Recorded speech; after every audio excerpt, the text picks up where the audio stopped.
Hi guys, this is Sandeep Kasle. I'm the owner, manager, proprietor of Kashmira Commerce Class. This class, we are running this class for around 15 plus years now, and I'm teaching for last 19 to 20 years. I've taught cost accounting at TY levels, at inter-CA levels for last 19 years. So today also I'm going to start with cost accounting. Before starting with cost accounting, let us discuss few concepts. So the first concept is cost. Now you have to tell me what you understand by cost. Some of you say cost means value. Some of you say cost means price. So let us discuss. Now if I say the price of this marker is 25, does that imply that the cost of this marker is also 25? No. Price अगर 25 रुपए का है तो cost has to be something less than 25, वरना marker वाला profit कैसे कमाएगा? So now you understood price is not same as cost. Then some of you said value of a product. Value? अरे हम लोग को बर्थडे में कंपास बॉक्स भी मिलता था तो हमको बहुत वैल्यू था.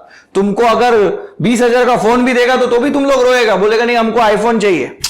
I hope you understanding. So value is a subjective term. Forget about that. So here we are discussing what is cost. So when we say cost, इसका ना प्राइस से कोई लेना देना है, ना वैल्यू से कोई लेना देना है. Cost is nothing but the expenditure incurred. Cost is nothing but simple words में expenses. Cost is nothing but expenses. तो अगर किसी ने भी आपको कोई भी लेवल पे, टीवाई लेवल पे, इंटर, सीए फाइनल लेवल पे ये पूछा, sir what do you mean by cost? You have to say expenses incurred for producing a product or for rendering a service. So it is expenses incurred.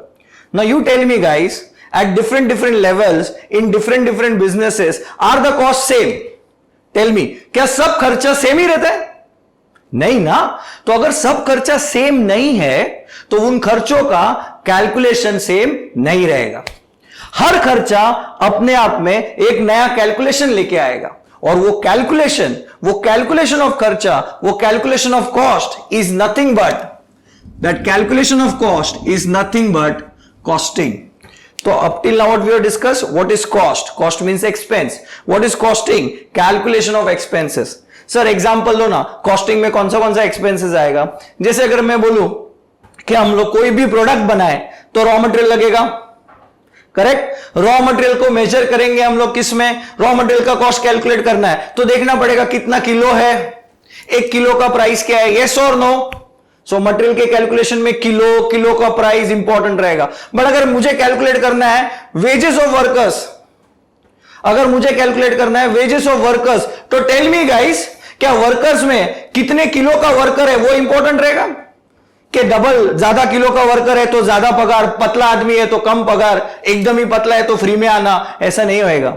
So every cost का calculation would be different. इसलिए तो एक subject लगा जिसका नाम है costing, ताकि आपको हर एक अलग डिफरेंट बिजनेसेस में when you come across different expenses, you need to know how those expenses would be calculated. So when we say costing means calculation of cost. When we say costing means calculation of cost. When we say cost means expense. Guys, did you understand this much? I hope you understood this much. Cost means expense, costing means calculation of expenses. Now proceeding further, आज हम लोग कौन सा costing करने वाले हैं? तो आज हम लोग करने वाले हैं, today we are going to start with material costing. We are going to start with a topic called as material costing. So when we say material costing, ये material costing क्या रहता है? हम लोग बचपन से सीखते आ रहे हैं material means raw material. जैसे if I am manufacturing sugar, तो sugar का material would be sugar cane. Correct guys? If I am manufacturing this marker, उसका material would be ink, उसका material would be plastic. तो इसमें क्या है sir? material है, मटेरियल का क्वांटिटी कितना यूज किया वो देखो, उसको प्राइस मल्टीप्लाई करो तो मटेरियल कॉस्टिंग हो जाएगा. Is it? Tell me guys, material के खर्चे में सिर्फ मटेरियल का परचेस प्राइस आता है? बोलो मुझे, क्या सिर्फ मुझे मटेरियल का परचेस प्राइस गिनना पड़ेगा और कोई खर्चा नहीं है? ध्यान से देखो, मटेरियल कॉस्टिंग में first, I agree, first is nothing but the purchase price of material consume, material कितने में खरीदा। बट मुझे बताओ, अगर मुझे शुगर मैन्युफैक्चर करना है तो शुगर के लिए लगेगा शुगर केन, और शुगर केन क्या फैक्ट्री में उगेगा? नहीं ना, शुगर केन किधर उगेगा? फार्म में। तो उसको फार्म से फैक्ट्री का लाने का खर्चा भी मटेरियल का कॉस्ट है, शुगर केन का कॉस्ट है। शुगर केन को फैक्ट्री में फार्म से लाने का खर्चा, जिसको आपने बचपन में बुलाया कैरेज इनवर्ड, वो भी क्या है? मटेरियल का कॉस्ट है। सो परचेस से रिलेटेड खर्चा आएगा, देन जिसको आपने कैरेज बुलाया था, that expense would also be included now. That expenses would be called as ordering cost.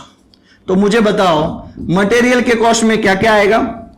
Material का परचेस प्राइस, मटेरियल के कॉस्ट में क्या क्या आएगा? मटेरियल को फार्म से या कहीं से भी अपने फैक्ट्री में लाने का खर्चा, that is called as ordering cost. Now guys, material को ऑर्डर तो कर लिया, बट कहीं पे रखना तो पड़ेगा।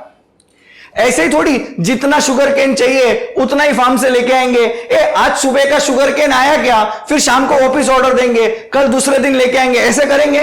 नहीं। All of you will agree कि हम लोग शायद 20 दिन का, शायद महीने भर का, शायद 2 महीने का रॉ मटेरियल लाके रखेंगे, डिपेंडिंग अपॉन मटेरियल कौन सा है, पेरिशेबल है कि नहीं है। अगर शुगर केन है तो समझो अगला 20 दिन का शुगर केन हम लोग ने लाके रखा है, तो लाके किधर रखेंगे? कोई तो जगह लगेगा, तो उसका स्टोरेज का कॉस्ट लगेगा, उसको बोलते हैं, वो स्टोरेज के कॉस्ट को बोलते हैं गाइस कैरिंग कॉस्ट। उसको क्या बोलते हैं? Carrying cost. तो अभी आपने देख लिया, कॉस्ट मतलब खर्चा, कॉस्टिंग मतलब calculation of cost. Cost means expense, costing means calculation of expense. In material costing we have discussed कि मटेरियल के कॉस्ट में आता क्या है। एकदम सिंपल चीज है, मटेरियल के कॉस्ट में आता क्या है? तो मटेरियल के कॉस्ट में आता है परचेज प्राइस, मटेरियल कितने में खरीदा वो आएगा, प्लस उसको फार्म से या जहां पे भी है उधर से अपने प्रोडक्शन फैसिलिटी तक लाने का ऑर्डरिंग कॉस्ट, और जब तक वो यूज नहीं हो जाता है तब तक उसको रखने का खर्चा, that is nothing but carrying cost, or you can also call this carrying cost is also called as simple words में storage cost. Can I proceed? Yes guys, तो अभी मैं आपको 1-2 नाम लूंगा, आप मुझे बताना कि वो मटेरियल का खर्चा है कि नहीं। अगर वो खर्चा है तो you tell me whether it is ordering, carrying cost. If I am saying कि मुझे परचेस करते वक्त ट्रांजिट इंश्योरेंस पे करना पड़ा, परचेस करते वक्त ट्रांजिट इंश्योरेंस पे करना पड़ा, so what is that? Tell me, ordering के carrying? Correct, it is ordering cost. समझो मुझे परचेस करते वक्त कोई डीलर को कमीशन देना पड़ा, so tell me it is ordering cost के carrying cost? Correct, again it is ordering cost. Can I proceed? अभी समझो, वो जो मटेरियल मैंने लाया था वो भी मेरे पास 20 दिन पड़ेगा, एक महीना पड़ेगा, तो उसका कभी कभी पिल्फरेज हो सकता है, उसमें कोई लॉस हो सकता है, loss by theft, perishable item है, थोड़ा खराब हो गया। अगर आपको कुछ याद है तो ऐसा कुछ आपने किधर सुना रहेगा कि इतना लॉस तो नॉर्मल है, तो कहने से वो normal loss is nothing but what your carrying cost. अभी कैरिंग कॉस्ट में एक और इंटरेस्टिंग है, there is something called as cost of, or you can say opportunity cost. Opportunity cost क्या है? अगर मैंने कोई रॉ मटेरियल 1 महीना मेरे पास रखा है, डोंट यू थिंक वो रॉ मटेरियल में मेरा पैसा अटक गया? अगर मैंने कुछ बहुत सारा टन्स ऑफ शुगर केन लाके रखा है तो उसका लाखों रुपया मेरा उसमें अटक गया। अगर ये लाखों रुपया मैं बैंक में रखता या कहीं और बिजनेस में इन्वेस्ट करता, so I would have got some income out of it, that is my opportunity lost because of this stock. So that opportunity cost is also included in carrying cost. वो interest जो मैं कमा सकता था, वो interest जो मैंने stock के वजह से नहीं कमाया, that is also carrying cost. I hope everyone understood this.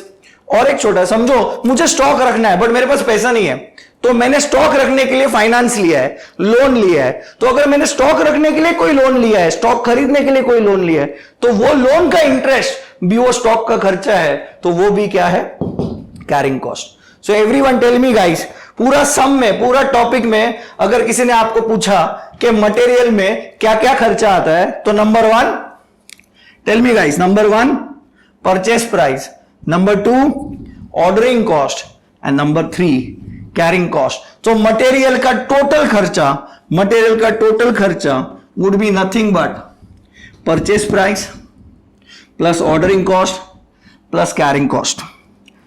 Tell me guys, did you understand till this much? So guys, up till now what we have studied is, we have studied what is cost. Cost means expenses.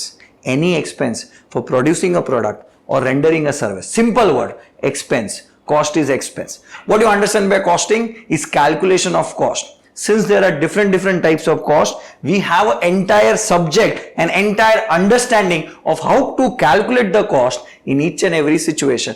That's why we have to study a separate subject called as costing. Right now, we are going to start, we have started with material costing. In that, what we understood कि material में क्या क्या खर्चे रहते हैं. एक material खरीदना पड़ेगा, एक मटेरियल फैक्ट्री से, एक फार्म से फैक्ट्री में लाना पड़ेगा, या कहीं से भी फार्म से या कहीं से भी फैक्ट्री में लाना पड़ेगा. Second, that would B ordering cost. And वो जो मटेरियल हमने लाया डायरेक्ट मशीन में नहीं जाएगा, उसको एक जगह पे स्टोर करना पड़ेगा, एक जगह पे रखना पड़ेगा. That would be called as carrying cost. That would be called as carrying cost. Did you understand this much guys? Yes. One more time. Material के खर्चे में क्या क्या आएगा? Purchase price. मटेरियल के खर्चे में क्या क्या आएगा? Ordering cost. मटेरियल के खर्चे में क्या क्या आएगा? Carrying cost. तो ये तीनों का मिला के that would be my total cost of material. That would be my total cost of material. Now tell me guys, purchase के साथ कहने से हमको कैरेज लगेगा, तो वो कैरेज किधर आएगा? ऑर्डरिंग में आएगा. कैरी करने के बाद, फैक्ट्री में रखने के बाद, टेल मी गाइस, उसको स्टोर करने के लिए एक वेयरहाउस लगेगा, तो वेयरहाउसिंग एक्सपेंस किधर आएगा? Carrying cost. Correct. Warehousing expense carrying cost में आएगा. अब आपको ये तो समझ में आ गया क्या क्या खर्चा रहता है. अब आप मुझे बताओ, एक में बिजनेसमैन है, एक में प्रोड्यूसर है, तो टेल मी, तुझे नहीं लगता है मटेरियल का खर्चा, कोई भी प्रोडक्शन हो, मटेरियल का खर्चा would B one of the most important expenses, if not the most, one of the most important expenses. तेरा जो भी प्रोडक्ट बनेगा उसमें वो मटेरियल तो लगने ही वाला है. तो प्रोडक्ट के खर्चे में one of the most important expenses is nothing but material. Yes. अब आप मुझे बताओ, एक businessman would like to increase the cost of material or a businessman would like to decrease the cost of material. Tell me guys, मेरा intention क्या रहेगा? अगर एक बिजनेसमैन है मैं, तो मेरा इंटेंशन क्या रहेगा कि मटेरियल का खर्चा मैं ज्यादा से ज्यादा बनाऊं कि मटेरियल का खर्चा कम से कम रखूं? Tell me guys. कम से कम, मिनिमम, सबसे कम, जितना हो सके उतना कम. I hope you understanding. Yes or no?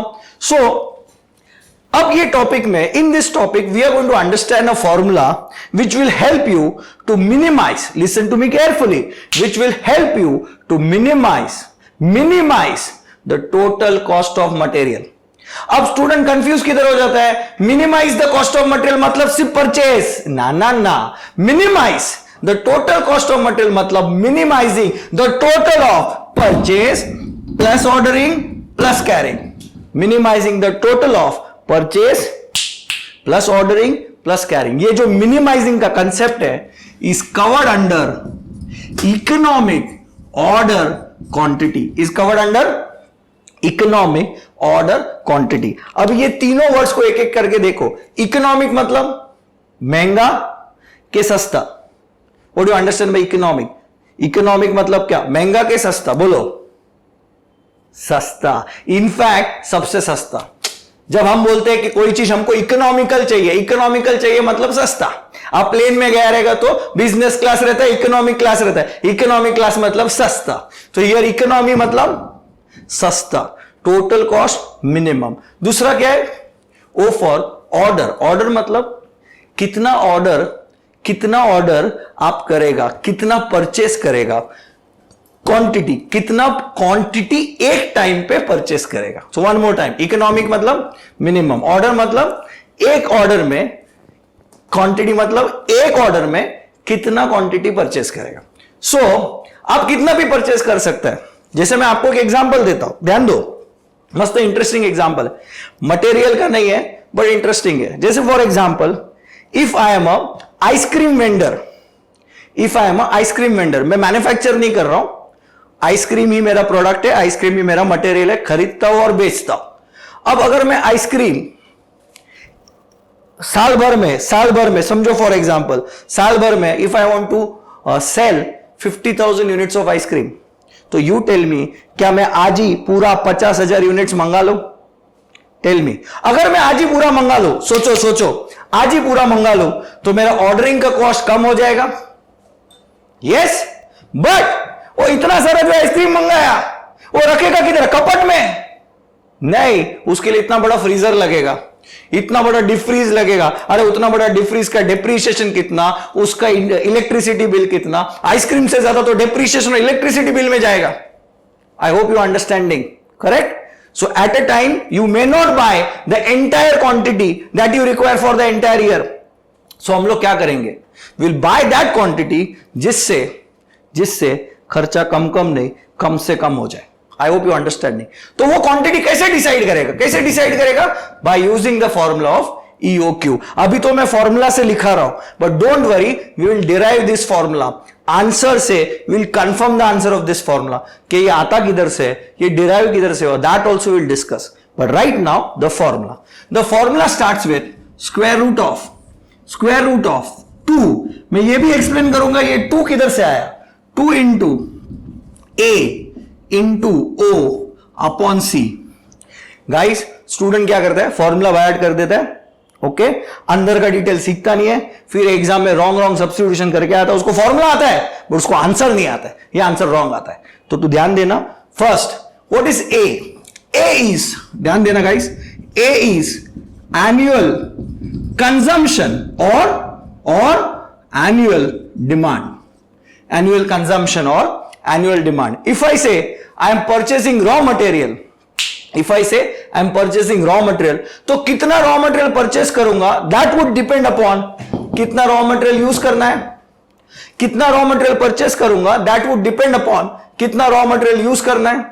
However, अगर मैं आइसक्रीम खरीद के बेच रहा हूं, तो कितना डिमांड है आइसक्रीम का, दैट विल डिसाइड कि मैं कितना बेचूंगा। I hope you understanding. Yes, तो अगर मैं रॉ मटेरियल का सम सॉल्व कर रहा हूं तो एनुअल कंजम्पशन, अगर मैं फिनिश गुड्स का परचेस का सम सॉल्व कर रहा हूं तो then it is annual demand. Everyone agreed to it? So when we say A, आप कितना एक टाइम में खरीदा, डिपेंडिंग अपॉन आपको कितना चाहिए साल भर में, so that is annual consumption or annual demand. If you are purchasing raw material, annual consumption. If you are purchasing direct finish goods, then it is annual demand. What is O? ध्यान देना guys, students ही by add कर लेते हैं ordering cost, but नहीं, ordering cost per order, और ordering cost per order. पूरा साल का ऑर्डरिंग कॉस्ट नहीं लेने का फॉर्मूला में। ऑर्डरिंग कॉस्ट एक ऑर्डर में कितना ट्रांसपोर्ट का खर्चा, एक ऑर्डर में कितना इंश्योरेंस का खर्चा, एक ऑर्डर का cost is O, ordering cost per order. And the last one, carrying cost. C is carrying cost, ध्यान देना गाइस, पर unit per annum. Carrying cost per unit per annum. तो इधर क्या था? पर ऑर्डर। दिस वाज पर order and this is carrying cost per unit per annum. एक यूनिट रखने का, एक यूनिट स्टोर करने का एक साल का खर्चा कितना, that is per unit per annum. ये तीनों इधर सब्स्टिट्यूट करेंगे, जो क्वांटिटी आएगा वो क्वांटिटी अगर आपने खरीदा तो आपका टोटल कॉस्ट मिनिमम आएगा। Did you understand this guys? However, ये फॉर्मूला का और थोड़ा इलॉबरेट करना बाकी है, फॉर्मूला सम्स में थोड़ा डेरिवेट करना भी बाकी है कि ये सब आया किधर से, ये रूट किधर से आया, ये 2 किधर से आया, AOC किधर से आया। आई होप इधर तक I am very clear about it. Yes guys, okay. So आपको ये सम में पूछेगा क्या? Find EOQ। तो डायरेक्ट EOQ से मत स्टार्ट कर देना, पहले देखने का एनुअल कंजम्पशन कितना है। क्वेश्चन में दिया है डेली कंजम्पशन इज 50 यूनिट्स, तो आपको क्या करना है? 50 ले लेने का, नहीं, देखने का साल भर में कितना डेज है, तो समझो हम लोग 365 डेज दिया है, तो 365 into 50 that would be annual consumption. Monthly दिया है तो into 12 would be annual consumption. Weekly दिया है तो into 52 would be annual consumption. Do remember, consumption नहीं सिर्फ याद रख एनुअल कंजम्पशन, साल भर का। Then ordering cost per order, तो एक ऑर्डर में क्या क्या ऑर्डरिंग कॉस्ट है, कभी एक ही दिया रहेगा सीधा ऑर्डरिंग कॉस्ट इज ₹500 पर ऑर्डर, कभी ऐसा दिया रहेगा कैरेज का इतना, इंश्योरेंस का इतना। तो जो भी ट्रांसपोर्टेशन से रिलेटेड है, मटेरियल को फैक्ट्री में लाने से रिलेटेड है, that would B ordering cost per order. फिर क्या देखना पड़ेगा, कैरिंग कॉस्ट। कैरिंग कॉस्ट में क्या देखना पड़ेगा कि एक यूनिट रखने का कॉस्ट कितना, कभी कभी क्या दिया रहेगा, कॉस्ट पर यूनिट 200, मतलब एक यूनिट का खर्चा 200, purchase price 200 and carrying cost 12% per annum. One more time, carrying cost 12% per annum, cost per unit दिया रहेगा क्वेश्चन में 200 and carrying cost 12% per annum, 12% पर एनम। तो ये 200 इज पर यूनिट, ये 12% इज पर एनम। हमको क्या चाहिए, पर यूनिट पर एनम। क्या चाहिए, पर यूनिट पर एनम। तो हमको क्या करना पड़ेगा, 200 इंटू 12%, 200 इंटू 12%, तो अपना सी क्या आएगा 24, क्या रे, पर यूनिट पर एनम, 24 पर unit per annum. So do remember carrying cost में पर यूनिट पर एनम कैलकुलेट करके फिर लेना है। Everyone understood this much? Yes guys?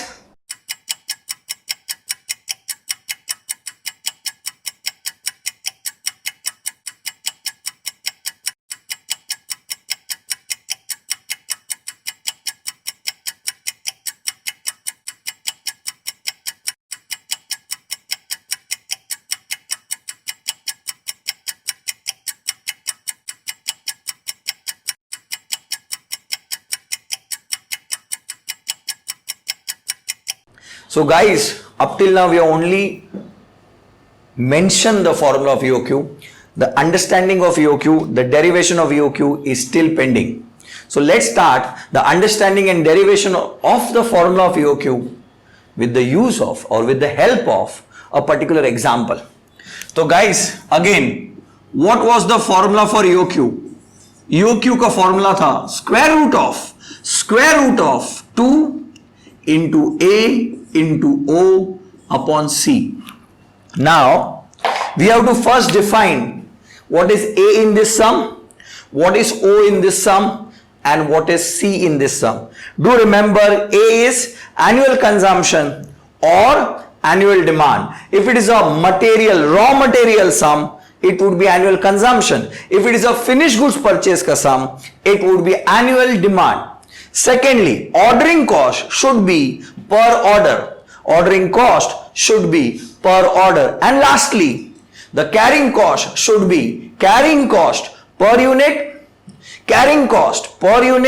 per annum.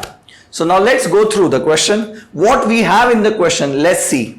So what we have, first, X Limited requires 2500 units of Y per month. So the requirement is given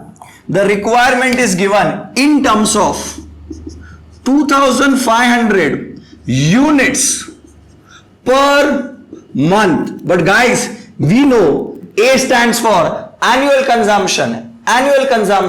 So the requirement is 2500 per month. Annually we want, so we'll multiply by 12.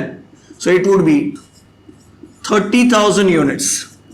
So now I have, out of the three, I have A, annual consumption. इतना simple सा logic है, consumption would be the base of order. जितना ज्यादा consume करना पड़ेगा उतना ज्यादा order करना पड़ेगा, इसलिए the first part of your formula is annual consumption, because your ordering quantity would surely depend upon the consumption. So therefore what we have to understand कि ए फर्स्ट डिसाइड करना ही पड़ेगा यूक्यू के sum में 30,000 units. Then ordering cost guys, ordering cost should be always per order. Ordering cost should be always per order. So the ordering cost per order is 150 rupees. It is 150 per order. Guys, do remember you want this per order. ये छोटा छोटा points है, but यही points miss होता है and you lose marks in exam. Then carrying cost should be, मैंने पहले ही बोला carrying cost should be per unit per annum, per unit per annum. तो question में the cost per unit is given as rupees 200 per unit per annum. The cost of capital, the rate of capital, the cost of capital required is 18% per annum. Guys, this is 200 per unit. Guys, this is 18% per annum. Therefore, 200 into 18%, that is what? 36? 36 what? 36 what? Per unit per annum. 36 what? Per unit per annum. Can I proceed, guys? तो ये तीन requirements हमको आगे. We have got all the three requirements that we want. First, we have the annual consumption, then we have ordering cost per order, and then we have carrying cost per unit. Do remember this, per unit per annum. If you remember this, you will not commit errors in exam. So it is per unit per annum. Now substituting in the formula, what is my EOQ? 2 into 30,000 A into, guys, 150 O upon 36. So it is square root of 2 into 30,000 into 150 divided by 36. The answer is 500 units. The answer is 500 units, guys. 250,000 answer आता है इसका, divided 250,000 का square root is nothing but 500. Guys, did you understand this 500 units? अब ये तो सिर्फ हम लोग ने फॉर्मूला में सब्स्टिट्यूट किया. अब 500 क्या है? 500 is economic order quantity. 500 is economic order quantity. What you understand by economic order quantity? मतलब 500 पे the cost would be minimum at 500 units. अगर आप 500 करके बाय करेगा, so the cost would be minimum जब आप 500 करके बाय करेगा. इतना याद रखो. टोटल कितना बाय करने का है? 30,000. What this formula suggest कि 30,000 आप 500 करके बाय करेगा तो आपको सबसे सस्ता पड़ेगा. अगर आपने 500 को छोड़ के और कोई भी क्वांटिटी बाय किया, if you by any other quantity other than 500, then your cost would increase.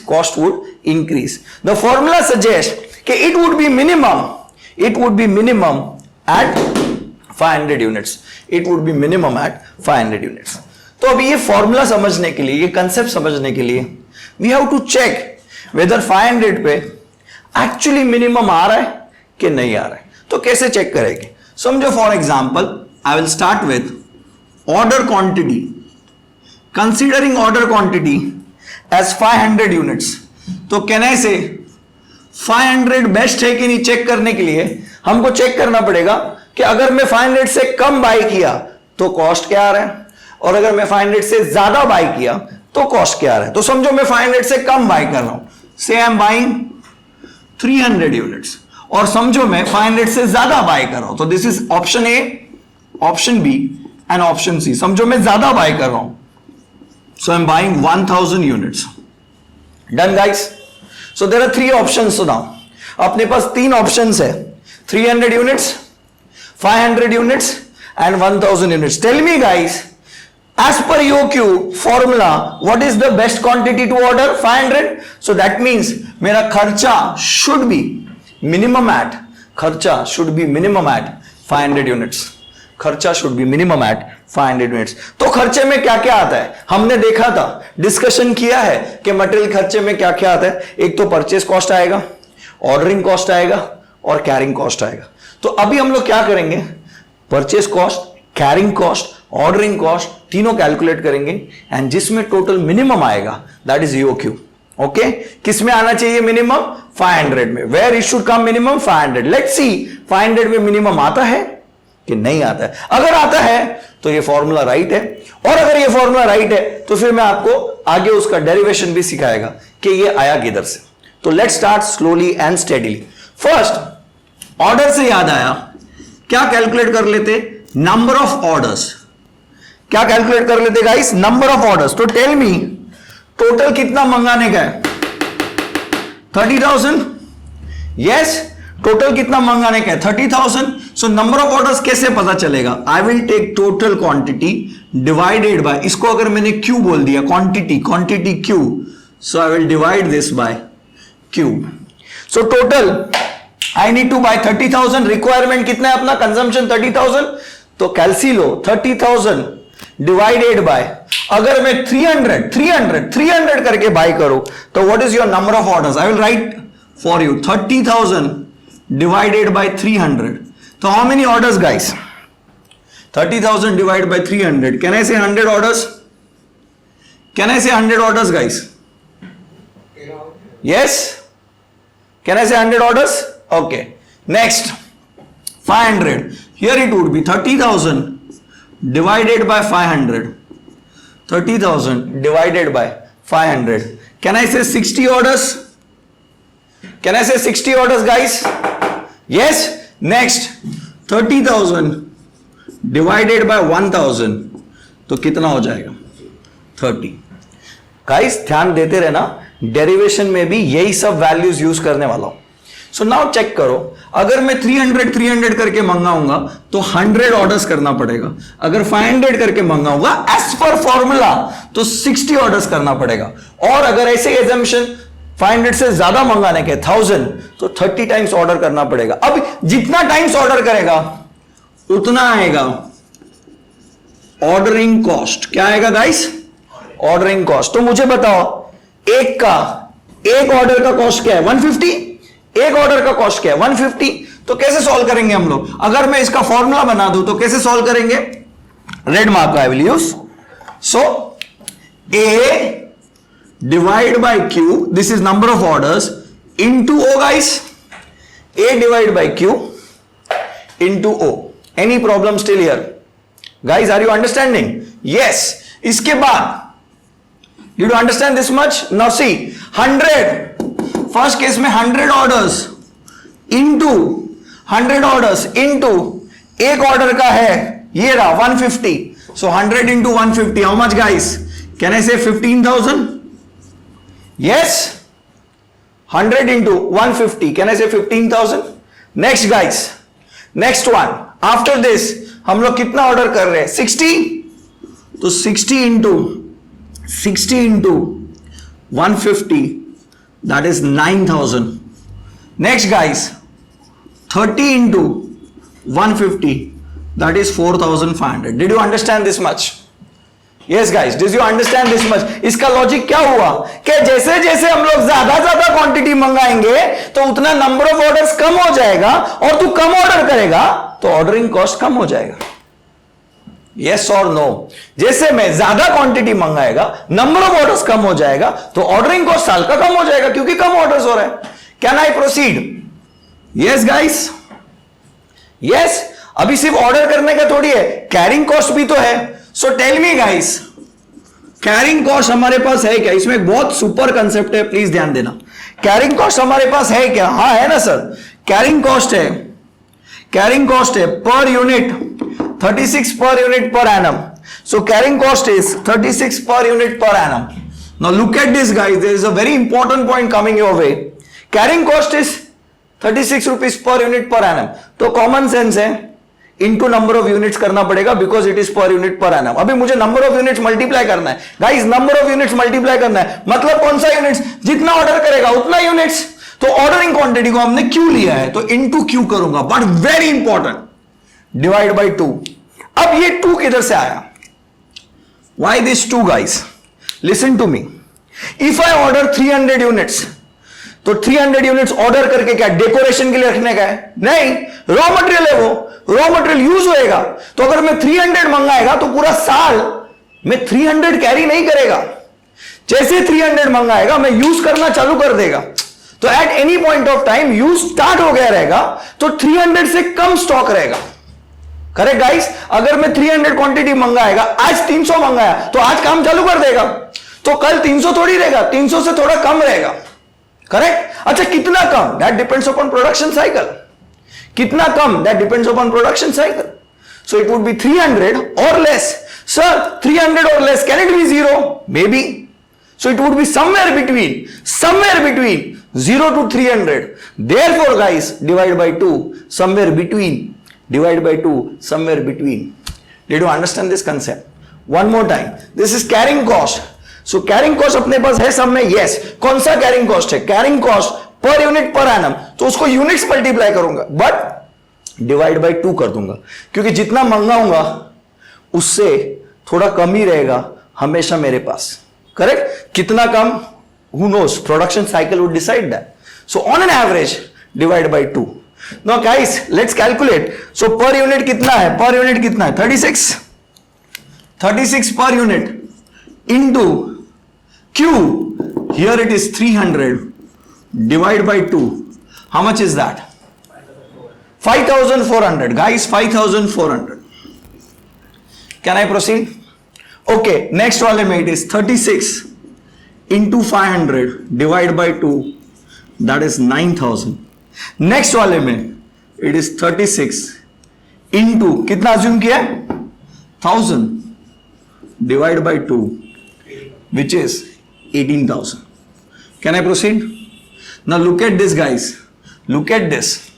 जितना आप ज्यादा मंगाओगे उतना आपको ज्यादा कैरी करना पड़ेगा. तो अगर मैं ज्यादा मंगाएगा तो ज्यादा कैरिंग कॉस्ट. यस, चेक कर. जितना ज्यादा मंगा रहा हूं, 300 का 500 किया तो 5,400 का 9,000 हो गया. 500 का 1000 मंगाया तो 9,000 का 18,000 हो गया. That implies what?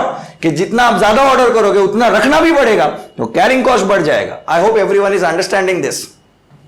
Yes or no? Guys, did you understand this? Yes. तो अभी तक क्या क्या कैलकुलेट किया हमने? Ordering cost, carrying cost. Next हमने डिस्कस किया था कि मटेरियल्स में परचेज भी करना पड़ेगा, दैट इज परचेज कॉस्ट. तो परचेज क्या करेंगे? सिंपल, जो भी जितना भी यूनिट्स अपने पास था वो पूरा परचेज करना पड़ेगा. रिक्वायरमेंट्स तो 30,000 और एक यूनिट का 200 रुपीज है, तो 30,000 into 200, 30,000 into 200 which is nothing but 60 lakhs. Now guys, ऐसा कुछ बोला है क्या ज्यादा मंगाओगे तो प्राइस कम हो जाएगा, क्वांटिटी डिस्काउंट है, ऐसा कुछ बोला है क्या? कम मंगाओगे तो ज्यादा लगे, ऐसा कुछ भी नहीं बोला है. मतलब जिससे भी हम लोग परचेस कर रहे हैं उसका परचेस प्राइस फिलहाल सेम ही है ये सब में. Therefore can I say the total purchase cost at all levels would be the same. All levels would be the same. What you have to understand is guys, आप कितना भी मंगाओ, 300, 500, 1000 एट अ टाइम, टोटल आपको 30,000 ही मंगाने का है, तो total 60 lakh ही लगेगा.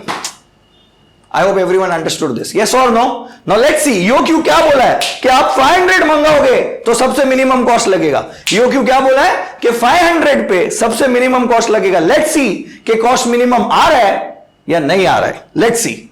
सो therefore can I say total cost would be nothing but, tell me guys, total cost would be nothing but what? ये cost ordering plus carrying plus purchase. So 15,000 plus 5,400 plus 60,000. So carrying cost would be 60 lakhs, sorry. So carrying cost would be 60 lakhs 20,400. 60 lakhs 20,400. Correct? Next, carrying cost would be 60 lakhs 18,000. Next, carrying cost would be 22. So this would be 60 lakhs 22,500. Tell me guys, सबसे minimum कौन सा total cost है? सबसे minimum कौन सा है? 6 lakhs, 60 lakhs 18,000. 60 lakhs 18,000 is the minimum. And check वो किस पे आ रहा है, कौन से क्वांटिटी पे आ रहा है? 500 यूनिट्स पे आ रहा है गाइस.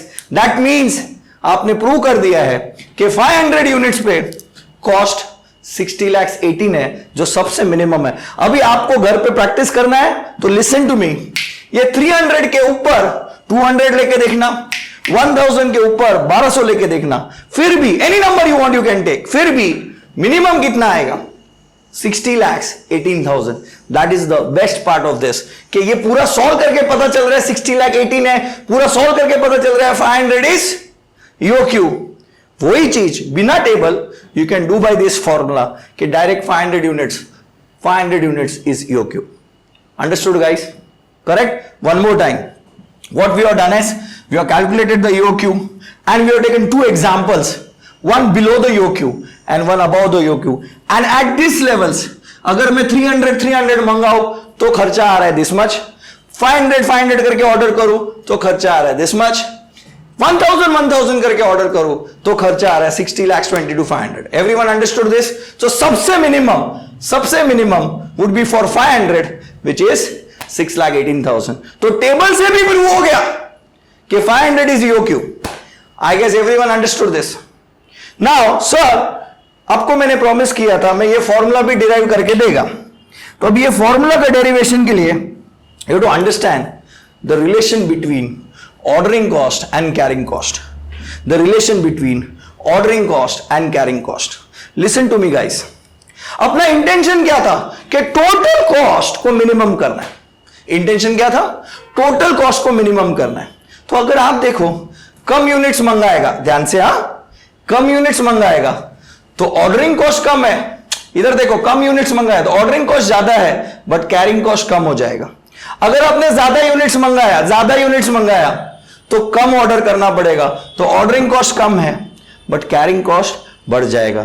तो ये दोनों कॉस्ट है, ऑर्डरिंग कॉस्ट और carrying cost, this are inversely related. अगर आप ऑर्डरिंग कम करने का गया तो कैरिंग बढ़ जाएगा, अगर आप कैरिंग कॉस्ट कम करने को गया तो ऑर्डरिंग बढ़ जाएगा. सो दे आर इनवर्सली रिलेटेड. एक कम होता है दूसरा बढ़ जाएगा. तो आप कभी भी ऐसा सिचुएशन आएगा ही नहीं कि ऑर्डरिंग भी मिनिमम है और कैरिंग भी मिनिमम है साथ में, ऐसा होगा ही नहीं. सो क्या करना है फिर? ऑर्डरिंग मिनिमम करने जाएगा तो कैरिंग मैक्सिमम हो जाएगा, कैरिंग मिनिमम करने जाएगा तो ऑर्डरिंग मैक्सिमम हो जाएगा. तो हमको क्या करना पड़ेगा? ऐसा करेगा तो कुछ ना कुछ तो मैक्सिमम हो जाएगा. तो you have to strike a balance. ये वर्ड आपने सुना रहेगा, इक्विलिब्रियम पॉइंट. तो गाइस आपका कॉस्ट मिनिमम तब होएगा जब ऑर्डरिंग मिनिमम रहेगा, नहीं. जब कैरिंग मिनिमम रहेगा, नहीं. आपका टोटल कॉस्ट मिनिमम तब होगा जब ordering cost would be equal to carrying cost. Ordering cost would be equal to carrying cost. जब दोनों सेम आएगा तभी, at that point of time, जब ordering cost is equal to carrying cost, only at that point of time guys your answer or the total cost would be minimum. Listen to my sentence one more time. When ordering cost is equal to guys, ordering cost is equal to carrying cost, ordering cost is equal to carrying cost, you will get your equilibrium. So tell me what is my ordering cost? कैसे आया था ordering cost? A divide by Q into O equal to carrying cost क्या था? C into Q divide by 2. One more time, ordering cost should be equal to carrying cost. जब भी ordering cost is equal to carrying cost, your total cost would be minimum. ये हमने logic देखा. Sir दिख रहा है क्या? Logic दिख रहा है? देख, ध्यान दे. At 500 units ordering cost is 9,000, also carrying cost is 9,000. तो दोनों सेम है ना, दोनों इक्वल है. वही तो बोल रहा हूं, जब दोनों इक्वल होगा तब कॉस्ट मिनिमम आएगा. जब दोनों इक्वल होगा तब कॉस्ट मिनिमम आएगा. तो लेट्स सी, जब दोनों इक्वल होगा तो कॉस्ट मिनिमम आएगा. तो ये रहा ordering cost equals to carrying cost. That means minimum के लिए ये दोनों इक्वल होना चाहिए. तो देयरफॉर गाइस ये मैं Q उधर ले लेता हूं, 2 इधर ले लेता हूं, C इधर ले लेता हूं. So this would be what? 2 into A into O divide by C equals to Q into Q square. अभी हमको क्वांटिटी फाइंड आउट करना है, ऑर्डर क्वांटिटी का स्क्वायर नहीं फाइंड आउट करना है. तो क्या करूंगा मैं? स्क्वायर रूट लूंगा. तो ये 2 निकल जाएगा, स्क्वायर निकल जाएगा, और 2 into what would be your next part बार? 2 into square root of 2 into A into O upon C. Did you understand? किधर से फॉर्मूला आया आपका? Q इक्वल्स टू, ये देख इधर ही है, Q स्क्वायर का स्क्वायर निकाल के लिए मैंने रूट ले लिया. तो Q equals to root of 2 into A into O upon C. Understood guys? तो इतना सब मेहनत क्यों सिखाया? क्योंकि you don't understand Okay, your EOQ would be achieved when ordering cost equals to carrying cost. Ordering cost equals to carrying cost. Did you understand this, guys? I hope you understood the entire concept. Formula से solve किया, जो answer आया उसको verify किया, and वो verification में ये समझा कि मिनिमम कब होता है, जब ordering cost is equal to carrying cost, और वो कंसेप्ट यूज करके फॉर्मूला भी डिराइव करके दे दिया. So this is entire concept of EOQ for you guys. This is how you have to study in costing. You have to study everything in detail. अगर आप detail में पढ़ाई करेगा तो आपका chance of getting great marks would improve. अगर आप सिर्फ फॉर्मूला बाय ऐड करेगा, so then you are trying your luck, you are depending upon your luck के एग्जाम में फॉर्मूला याद आ गया और मैंने सॉल्व कर दिया. तो if you check your modules, your text books, there are so many formula for everything, but यहां पे हमने फॉर्मूला जो सबसे इंपॉर्टेंट है वो भी डिराइव कर लिया है. So this is how you have to study in costing. Even at the highest level, you will get great marks if you study like this. So guys, these are the concepts of cost. This is how you have to study cost. For further understanding of concepts of cost, please like, comment, share, subscribe, and also press the bell icon for further updates.